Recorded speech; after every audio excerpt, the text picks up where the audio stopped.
Përshëndetje miq, në programin e shkuar të ciklit të Enciklopedisë Osmane, të përmbledhur nga historiani i shquar turk Ismail Hakkı Uzun Çarşılı, pamo mbi përbërjen e principatave shqiptare, pra arbërore të asaj kohe. Atë program e mbarua me paragrafin ku flitej që një nga familjet e shquare të asaj kohe ishte familja e Kastriotave. Sot, në faqen 207 deri në faqen 210, do të shikojmë se si autori e përshkruan familjen Kastriotave dhe si e përshkruan vetë Gjergj Kastrioti Skënderbeun.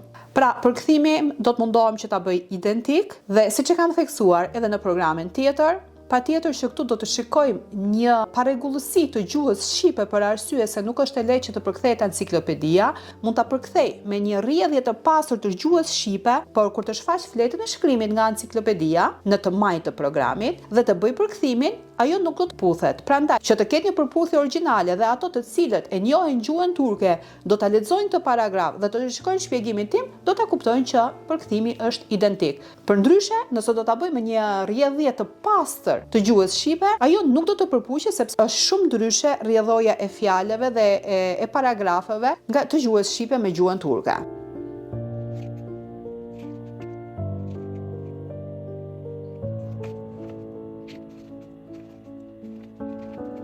Pra, sot jemi në faqen 207 dhe do të shikojmë se çfarë autori shkruan mbi familjen e Kastriotave. Le të vazhdojmë. Faqja 207. Kastriota ailesi. Familja e Kastriotave. Autori në shënimin e tij mbi rënjet e Gjergj Kastriotit Skënderbeut, pra ishte serb apo autokton shqiptar, shkruan në këtë mënyrë. Megjithëse Jeriçeku hedh hipotezën që Skënderbeu ishte slav, hipoteza e tij bie poshtë dhe nuk pranohet sepse të gjitha studimet dhe burimet tregojnë që Skënderbeu ishte autokton shqiptar. Për këtë e falenderoj autorin, megjithëse sot nuk është në jetë, për realitetin e tij, sepse historianët duhet të jenë realist në histori. Kur flasim për historinë, historia konkluziohet në dy lloj pjesësh. Një pjesë nga ana e popullit, i cili nuk studion, nuk lexon, nuk ka një thellësim në histori, nga ana tjetër nga përshkrimi i historianëve. Ka historian të vërtet dhe ka historian politikan të cilët edhe historinë e manipulojnë për interesat e tyre personale. Por, populli flet me një gjuhë tjetër, historianët flasin me një gjuhë tjetër. Ajo që na intereson është theksimi dhe gjuha e historianëve. Shkrimi i autorit në këtë pjesë të Enciklopedisë Osmane mbi familjen e Kastriotëve vazhdon në këtë mënyrë. Kastriotët, si fillim, niheshin si Mazreku. Më vonë filluan të thirren Kastriota, që të dy emrat e tyre vinë nga fshatrat që ato i përkasin. Kastriotët zotëronin një pjesë të vendit që gjindej në mes të Lezhës dhe të Shkodrës. Në kohën e Ballshave, Ballshajt së bashku me principatën e Dukagjinasve i privuan Kastriotët nga tokat e tyre.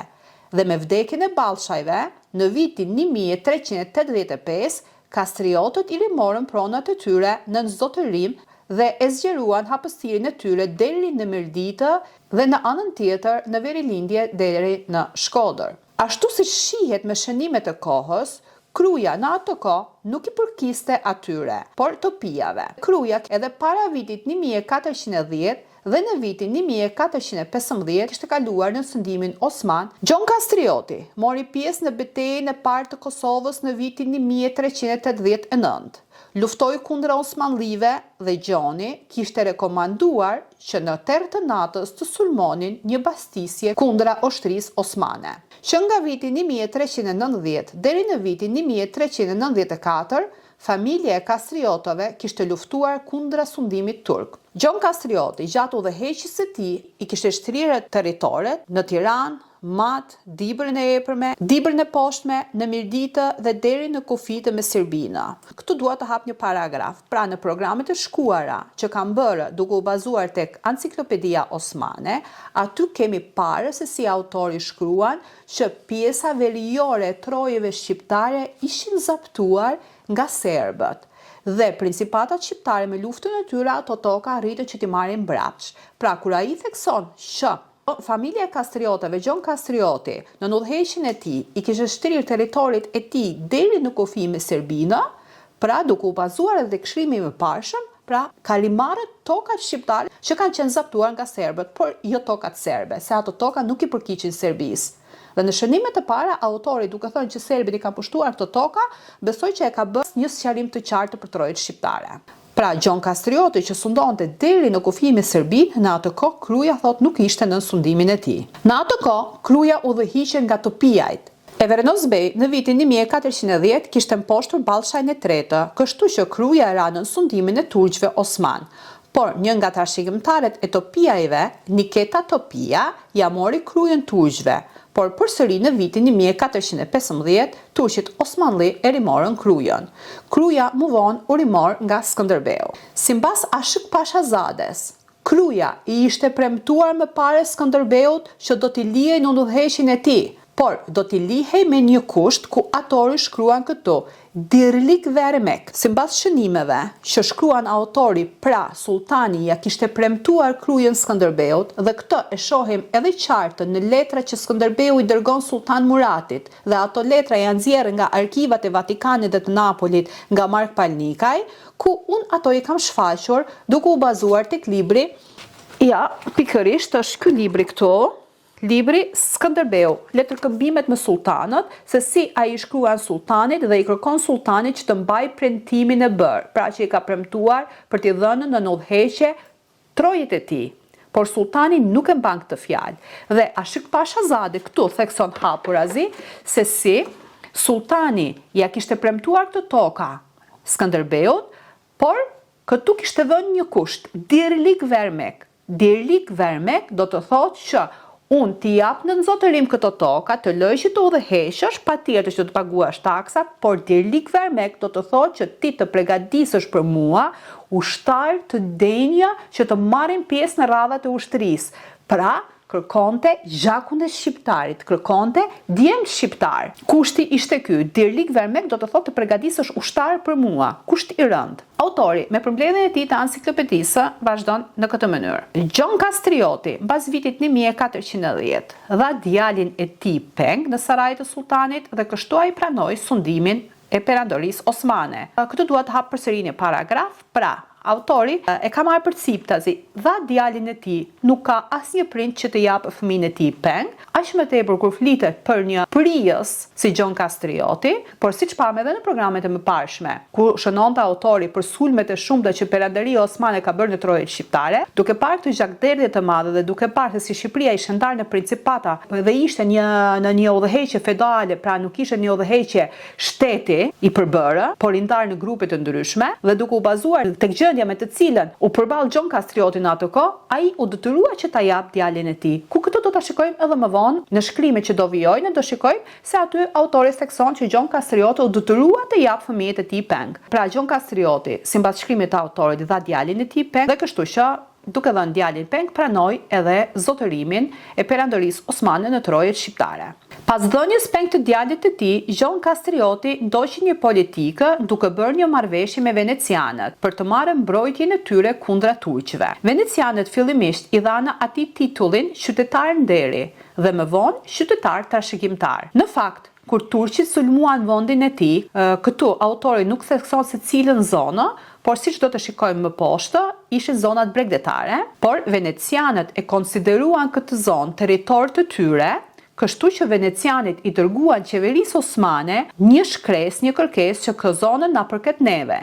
Kështu që tokat e Gjonit u çliruan nga pushtimi turk. Pra këtu përsëri ne shikojmë se çfarë marrëdhëniesh të ngushta kishte perandoria osmane me venecianët dhe as venecianët nuk donin të kishin përballë një armik të rrezikshëm si perandoria osmane, por edhe perandoria osmane nuk donte që të merrte përballë venecianët.